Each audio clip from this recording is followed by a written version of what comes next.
तो कहानी की शुरुआत में हम एक आदमी को देखते हैं जो कि एक शॉप में ड्रिंक कर रहा होता है और इस आदमी का नाम होता है ली योंग हो। और जिस शॉप पे वो ड्रिंक कर रहा होता है उस शॉप को चला रही होती है एक बूढ़ी सी औरत। और अब वो यहाँ से ड्रिंक करके चला जाता है, लेकिन बीच रास्ते में उसे साउथ कोरिया की पुलिस से उसे घेर लेते हैं। और फिर ली जब समझ जाता है कि अब उसका भागने का कोई चांस नहीं है तो वो वहाँ पे खुद को सरेंडर करने का सोचता है और आखिर में वो अपनी जैकेट में हाथ डालता है। लेकिन पुलिस को लगता है कि ये जरूर कोई हथियार निकाल रहा है और वो उसके ऊपर गन तान देती है। और इससे पहले कि वो पुलिस को कुछ समझा पाता, पुलिस उसे शूट कर देती है। और यहाँ पर हम देखते हैं कि जो उसने कोर्ट में हाथ डाला था वो एक्चुअली अपनी फैमिली की फोटो को निकाल रहा था, जहाँ पर उस फोटो में उसका एक बेटा और एक बेटी होती है। और यहाँ पर हमें पता चलता है कि लियोंग एक छोटी सी मिसअंडरस्टैंडिंग की वजह से मारा गया। और अब सीन शिफ्ट होता है जहाँ पर हमें एक लेबर कैंप दिखाया जाता है, जहाँ पर पकड़े हुए कैदियों से लेबर का काम कराया जाता है। और वहाँ पर हम लियोंग के बेटे को देखते हैं जिसका नाम रिहोन होता है। और यहाँ पर हमें पता चलता है कि जो लियोंग मारा गया है वो एक्चुअली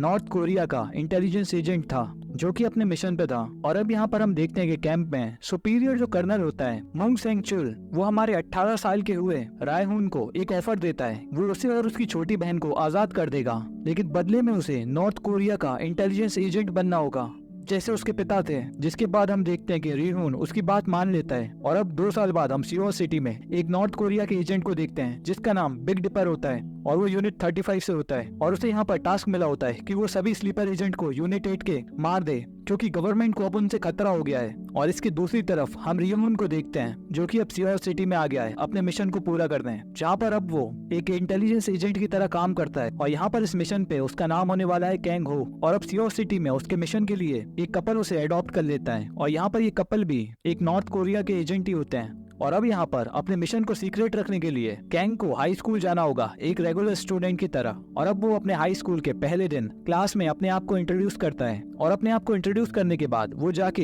एक शांत से दिखने वाली लड़की के पास जाके बैठ जाता है और उस लड़की का नाम होता है ली हाई हिन। और अब जैसे ही लंच होता है क्लास के सारे बुलीस आकर कैंग के पास खड़े हो जाते हैं और उसे बुली करना शुरू कर देते हैं। और उन बुलीस में से एक लड़का जो कि उनका लीडर होता है वो कैंग के कंधे के ऊपर हाथ रख देता है, लेकिन हमारा कैंग एकदम से उसका हाथ झटका देता है, जिसकी वजह से उन बुलीस का दिमाग खराब हो जाता है और वो उसे खींचकर स्कूल की छत पे ले आते हैं। और वहाँ पर वो उसे पीटना शुरू कर देते हैं और उसकी जेब से उसके सारे पैसे निकाल लेते हैं। और इतना कुछ होने के बाद भी हमारा कैंग कुछ नहीं कहता, क्योंकि वो जानता है कि वो यहाँ पर एक एजेंट की तरह है और इसलिए वो यहाँ पर कोई सीन क्रिएट नहीं करना चाहता। लेकिन यहाँ पर कैंग को गुस्सा आना शुरू हो जाता है जब वो बुली कैंग की जेब में से निकली हुई फोटो को निकालकर उसकी फैमिली का मजाक उड़ाने लगता है। और यहाँ पर कैंग उसके हाथ में से फोटो छुड़ाकर अपनी जेब में रख लेता है। और अब ये सारे बुली कैंग को मारने वाले होते हैं कि इतने में पीछे से उनका टीचर आ जाता है और सबको नीचे चलने को कहता है, जिसके बाद सभी के सभी क्लास में चले जाते हैं। और अब नेक्स्ट सीन में जब कैंग अपने घर पे वापस आता है तो उसे एक पार्सल मिलता है जिसमें उसके लिए एक सेल फोन होता है। और वो उस सेल फोन को ऑन करता है और सेल फोन को ऑन करते ही उसे एक कॉल आता है जो कि कर्नल का होता है। और कर्नल उसे ऑर्डर देता है कि वो अपनी जरूरत के सारे सामान को लेके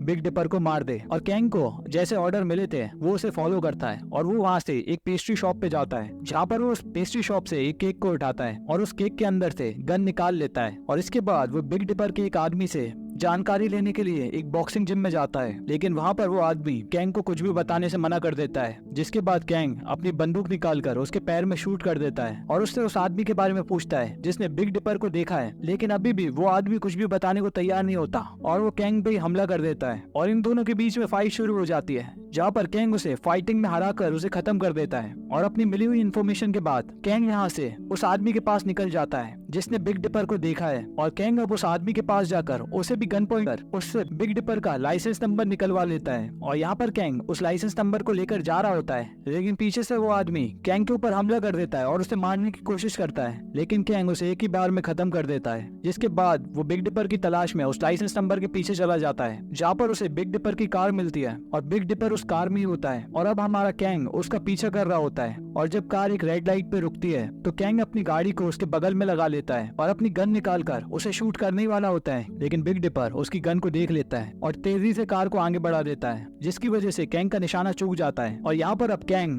कार का पीछा करता है और उस कार को शूट करता जाता है और हम देखते हैं कि एक गन की गोली जाकर कार के टायर में लग जाती है, जिसकी वजह से कार बगल में टकरा जाती है लेकिन इस टक्कर की वजह से पब्लिक वहाँ पर इकट्ठा हो जाती है और बस में से लोग वीडियो बनाने लगते हैं और इतनी पब्लिक के अटेंशन की वजह से कैंग को वहाँ से अपना प्लान कैंसिल करना पड़ता है। और अब दूसरे दिन हम देखते हैं कि स्कूल में वो पुलिस बच्चे उस लीहुन नाम की लड़की को एक कमरे में ले जाते हैं और उसके सारे पैसे छीनकर उसे बुली करने लगते हैं। और जब वो वापस लड़ने की कोशिश करती है तो उन पुलिस में से एक लड़का उसकी शर्ट फाड़ देता है कि इतने में हम देखते हैं कि लियान की आवाज सुनकर हमारा कैंग भी वहीं पर आ जाता है और लिहुन की ये हालत देखकर उसे बहुत भयंकर गुस्सा आ जाता है और वो उन्हें पीटना शुरू कर देता है और किसी का हाथ तोड़ता है तो किसी का पैर। और अब सबको टपकाने के बाद कैंग अपना ब्लेजर लिहुन को दे देता है। और अब अगले दिन हम देखते हैं कि लिहुन स्कूल ही नहीं आती और इस वजह से कैंग को थोड़ा टेंशन होती है कि लिहुन के साथ क्या हुआ। और वो गुस्से में उन पुलिस के पास जाता है और वो उनसे पूछता है कि लिहुन कहाँ पे है, जहाँ पर अब वो पुलिस कैंग से डर चुके होते हैं और वो उससे कह देते हैं कि वो जरूर शॉप पे गई होगी।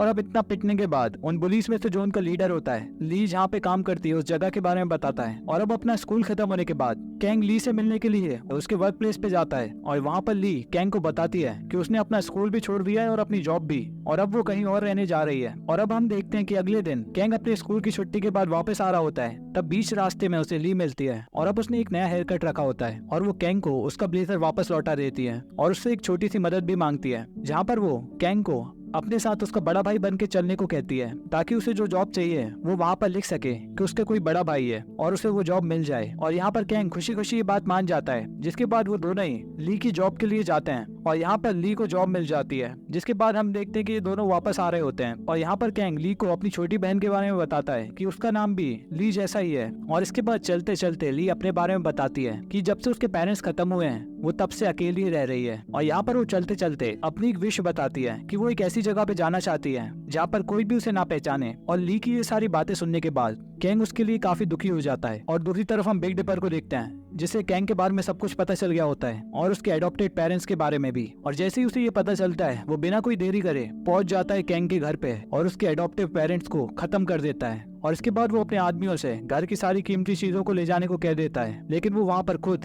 कैंग के लिए घर में रुक जाता है। और इसके बाद हम देखते हैं कि थोड़ी देर बाद कैंग घर पे पहुंचता है और वो घर में घुसते ही अपने एडॉप्टिव पेरेंट्स की लाशें देखता है और वो काफी चौकन्ना हो जाता है और वो अपने कदमों को धीरे धीरे आगे बढ़ाता है। और यहाँ पर कैंग लिविंग रूम में पहुंचता है जहाँ पर वो किलर बिग डिपर बैठा होता है। और इसके बाद इन दोनों की खतरनाक फाइट शुरू हो जाती है, जहाँ पर ये दोनों ही फाइटिंग में काफी ज्यादा एक्सपर्ट होते हैं, जहाँ पर कुछ मिनट तक तो ये एक दूसरे के ऊपर बराबर से हावी होते हैं। लेकिन थोड़ी देर बाद यहाँ पर कैंग डिपर को मारने में कामयाब हो जाता है और इसके बाद वो अपने घर में गैस लीक कर देता है ताकि वो वहाँ पर एक बड़ा सा धमाका कर सके जिसमें वो सारी डेड बॉडीज वहीं पर खत्म हो जाएं और उसके सारे एविडेंस भी। और अब उसे ऐसा लगता है कि उसका मिशन कंप्लीट हो गया। जिसके बाद वो एक छोटी सी शॉप पे पहुंचता है जहाँ पर हमें वही बूढ़ी औरत मिलती है जो कि कैंग के डैड को मिली थी। और यहाँ पर हमें पता चलता है कि नॉर्थ कोरिया के जितने भी एजेंट अपना मिशन कंप्लीट कर लेते हैं सियोल के अंदर, उन्हें यहाँ पर इस लेडी की शॉप पे आना पड़ता है अपने घर वापस जाने के लिए। और यहाँ पर वो लेडी कैंग को खाने के लिए कुछ दे पाती, इससे पहले यहाँ पर कैंग बेहोश हो जाता है। और इसके बाद अगले दिन हम देखते हैं कि जुंगमिन जो कि साउथ कोरिया का इंटेलिजेंस एजेंट होता है वो कैंग के जले हुए घर को इन्वेस्टिगेट करने जाता है, जहाँ पर उसे कोई ढंग के सबूत नहीं मिलते।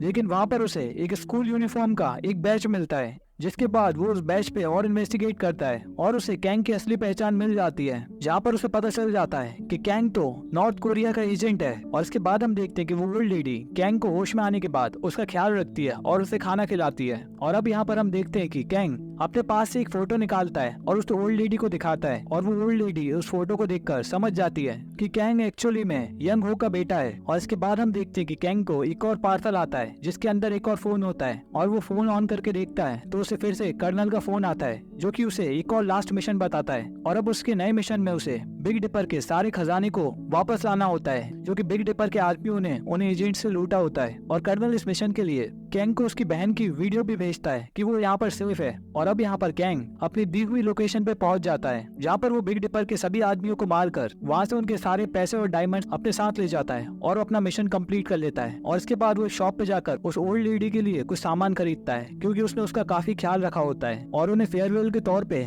एक गिफ्ट देता है क्योंकि अब वो साउथ कोरिया से नॉर्थ कोरिया जाने वाला था। और अब यहाँ पर कैंग अपने बचे हुए समय में से लिहुन को भी बाइक लेकर चला जाता है। और इसके बाद हम देखते हैं कि रात में उसके पास एक एजेंट आता है जो कि उसे नॉर्थ कोरिया ले जाने वाला था। और जब वो बोट से वापस जा रहे होते हैं तब वो एजेंट यहाँ पर कैंग को चाकू मार देता है और उसे चाकू मारने के बाद वो उसे बताता है कि कोई एजेंट अपना मिशन कंप्लीट करने के बाद वापस घर कभी नहीं जा सकता। लेकिन यहाँ पर कैंग चाकू लगने के बाद भी उस एजेंट को पीटना शुरू कर देता है और उसी चाकू से उस एजेंट को खत्म कर देता है। होता है। और अब हम देखते हैं कि साउथ कोरिया की सारी फोर्सेस नॉर्थ कोरिया के एजेंट्स को पकड़ लेती है, जो कि यहाँ पर नॉर्मल लोग बन के रह रहे होते हैं। और अब यहाँ पर हम देखते हैं कि चाकू से घायल हुआ कैंग उस ओल्ड लेडी की शॉप की तरफ वापस लौटता है, लेकिन वहाँ पर उसे पता चलता है कि पुलिस ने उसे भी घेर लिया है। और वहाँ पर उसे पता चलता है कि वो भी उसके डैड की तरह एक एजेंट थी। और यहाँ पर वो देखता है कि जब वो ओल्ड लेडी वापस से लड़ने की कोशिश करती है तो वो पुलिस वहाँ पर उसे शूट कर देती है। और ये सब अपनी आंखों के सामने देखकर पार्क वहाँ पर काफी रोने लगता है और वहाँ से रोते रोते निकल जाता है।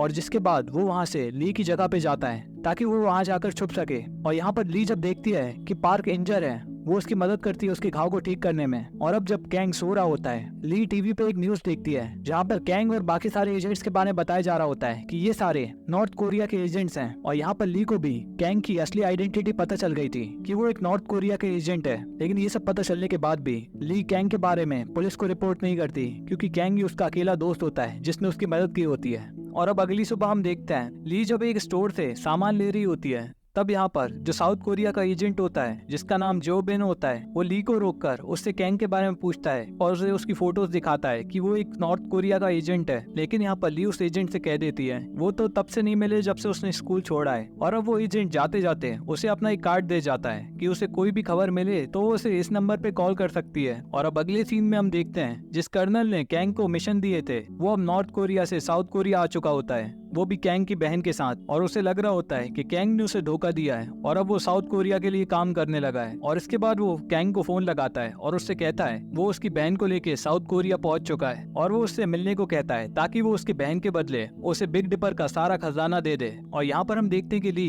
कैंग की पूरी बातें सुन लेती है। और अब अगली ही सुबह हम देखते हैं कि कैंग कर्नल की बताई हुई जगह पे निकल जाता है। और इसके बाद ली देखती है कि कैंग ने उसके लिए एक लेटर छोड़ा है जहाँ पर उसने अपनी फैमिली की फोटो में अपनी बहन के बारे में लिखा होता है कि अगर उसको कुछ भी हो जाए तो उसकी बहन का ख्याल रखे। लेकिन ये लेटर पढ़ने के बाद ली बहुत ही ज्यादा घबरा जाती है, जिस वजह से वो साउथ कोरिया के एजेंट जोंग बिन को कॉल करती है और उसे सब कुछ बता देती है। और अब हम देखते हैं कि कुछ देर बाद कैंग एक पार्किंग लॉट में कर्नल से मिलता है जहाँ पर वो उसकी छोटी बहन को एक कार में बंद देखता है। और अपनी बहन को देखकर वो एक काले से बैग में डायमंड्स बताता है और कैंग उसे डायमंड्स देने जा रहा होता है कि इतने में कर्नल का एक आदमी पीछे से बंदूक निकालकर उसे शूट ही करने जा रहा होता है कि इतने में वहाँ पर साउथ कोरिया की पुलिस आ जाती है और वो उस आदमी को वहीं पे शूट कर देती है कि साउथ कोरिया की पुलिस वहाँ पर पहुंच चुकी है। जिसके बाद कर्नल अपने आदमियों को ऑर्डर करता है कि वो कैंग की बहन को वहाँ से ले जाए और वो भी अपनी कार में बैठकर वहाँ से भागने लगता है। और जिस कार में उसकी बहन बैठी होती है उस कार को पुलिस वहीं पे पकड़ लेती है और दूर से ये सब कैंग देखकर वापस से भागने लगता है ताकि पुलिस उसे ना पकड़े। लेकिन अब थोड़ी देर बाद कर्नल कैंग को वापस कॉल करता है और अब उसे बताता है कि उसने अब ली को किडनैप कर लिया है और अब वो उसे धमकी देता है कि अगर उसने उसके डायमंड्स उसे वापस नहीं दिए तो वो इस लड़की को मार देगा। और अब यहाँ पर कैंग जिसे अपनी बहन की चिंता होती है वो जोंग बिन को कॉल करता है और उसे बताता है वो एक बार अपना काम पूरा होते ही सरेंडर कर देगा। और जिसके बाद वो जोंग बिन से रिक्वेस्ट करता है कि वो अपनी सिस्टर से बात कर सके और अपनी बहन से बात कर कर उसे चैन मिलता है। लेकिन इसके बाद वो अपनी किस्मत को कोसने लगता है और वहाँ पर काफी रोने लगता है। लेकिन आखिरकार अपनी सारी हिम्मत इकट्ठा कर कर वो डिसाइड करता है कि वो हार नहीं मानेगा। और इसके बाद वो कर्नल की बताई हुई लोकेशन पे चला जाता है जहाँ पर कर्नल ने ली को बंधक बना रखा है। लेकिन बिल्डिंग में घुसने से पहले ही उसने अपनी बाइक पे अपना फोन रख दिया था जिसमें उसने अपनी लोकेशन जोंग बिन को भेज दी थी। और अब अंदर पहुंचने के बाद कैंग कर्नल को अपने डायमंड्स दिखाता है और वो उन डायमंड्स को देने के बजाय उन डायमंड्स को पूरे में फेंक देता है और एकदम से कर्नल के सारे आदमियों को शूट करना शुरू कर देता है। और वहाँ पर एक शूट आउट शुरू हो जाता है जहाँ पर कैंग को भी गोली लग जाती है और वो थोड़ी देर बाद अपने बैग में से जो वो बॉम्ब लाया था वो उसे ब्लास्ट कर देता है, जिससे कर्नल के काफी सारे आदमी मारे जाते हैं। और इसके बाद कैंग को जब लग रहा था कि सारे लोग मारे गए हैं वो ली को वहाँ से लेकर भागने लगता है। लेकिन वहाँ पर एक आदमी जो कि जिंदा बच गया था वो कैंग को पकड़ लेता है और उसका गला दबाने लगता है और कैंग यहाँ पर ली से भागने को कहता है, जिसके बाद वो उस आदमी को भी पीटना शुरू कर देता है। लेकिन पीछे से हम देखते हैं कि कर्नल भी अभी जिंदा बच गया होता है और अब वो कैंग को शूट करने वाला होता है। लेकिन इतने में बीच में जोंग बिन आ जाता है और अब वो इन दोनों को ही शूट करने से वार्न करता है। लेकिन वार्निंग के बाद भी कैंग कर्नल के ऊपर गोली चला देता है। लेकिन कर्नल भी कैंग को सेम टाइम पे शूट कर देता है, जिसकी वजह से कैंग भी बहुत घायल हो जाता है। और अब कैंग की जान बचाने के लिए जोंग बिन जल्दी से उसे कार में बिठाकर हॉस्पिटल की ओर गाड़ी बढ़ाता है। और यहाँ पर ली उससे कहती है कि उसे जिंदा रहना होगा, अपनी बहन से मिलना होगा। लेकिन यहाँ पर कैंग अपनी आखिरी सांसें ली के कंधे पे लेता है और हॉस्पिटल पहुंचने से पहले ही अपना दम तोड़ देता है। और इसके बाद हम देखते हैं कि ली ने अब कैंग की आखिरी विश को उसकी सिस्टर को अपने साथ रख लिया होता है। और यहीं पर इस मूवी का दी एंड हो जाता है।